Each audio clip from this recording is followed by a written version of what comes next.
Transfer of ownership. Matagal po ba itong gawin o mahirap itong gawin? Mga kaibigan, kung kompleto yung requirements mo, one day lamang, kaya mong matapos ang isang transfer of ownership. Meron na yan. Nakapangalan na po sa iyo yan. So, bakit ba bumibilis? Siyempre, kailangan kompleto ka sa requirements. Yung ORCR mo, dapat original. Meron ka dapat na deed of sale, ID ng first owner. Siyempre, meron din yung pirma. So kasi nga po mga kaibigan, dun sa HPG, ang nakalagay po sa kanila doon ay dapat kung change ownership ka, 2 hours lamang po yung processing time niya. At magbabayad po kayo sa land bank ng 650 pesos. Yun lang po yung babayaran ninyo doon sa HPG. Siyempre, meron din konting fee yan doon sa mga doon po sa mag-i-stencil. And then, kapag meron ka na pong HPG, PNP clearance, maaari ka nang pumunta po sa LTO. Sa LTO mga kaibigan, mabilis na rin po yan. Kasi nga po, kukuha lang tayo ng bagong insurance, tapos papasan yung mga ibang dokumento. Siyempre, importante talaga yung HPG clearance. And then, halos isang araw lang, matatapos mo na yung change of ownership. Ngayon, ang tanong, bakit ba tumatagal ang isang change of ownership? Una, kulang ka sa requirements. Yung supporting documents mo, kulang din. Halimbawa, wala kang original na ORCR.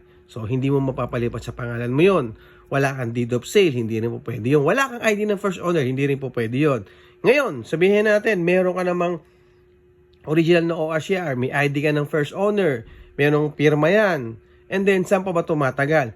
Kasi mga kaibigan, meron naman tayong tinatawag yan na COC, ito po yung Certificate of Confirmation. Yung Certificate of Confirmation po, ito po is kung saan yung mother file niya. Halimbawa, meron kang nabiling motor doon sa region NCR. Okay? Tapos ikaw na dito sa Calabar Zone. Kailangan mag-request si LTO Calabar Zone papunta doon sa NCR ng COC. O ito yung tinatawag natin na Certificate of Confirmation. And then, mag-aantay lang po tayo kung kailan mag-reply yung LTO na yon. So, kung medyo natagalan, hindi po mapaprocess ang inyong transfer of ownership. Doon po, minsan, hindi natin sinasabing lahat minsan lang, may pagkakataon na minsan matagal dumating. Pero meron naman pong mabilis. Okay? So, hindi natin nilalat yan Kaya, minsan, doon tumatagal. Ngayon, doon naman sa parehong region lang, hindi mo na kailangan kumuha ng COC. Kasi nga po, tulad dito, ang nakalagay po dyan ay Cabuyao District Office 0420. Ibig sabihin po niyan, ito po is Calabar Zone.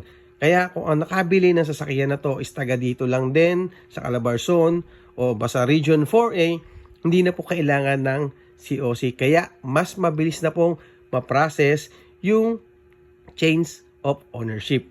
Kasi nga po, marami sa atin ang nahihirapan po magpa-change ownership. At yung iba po, real talk lang tayo, is nagpapalakad. At medyo napapamahal sila. So yun lang, maraming salamat mga kaibigan. Sana po nakatulong ang video na to. Thank you.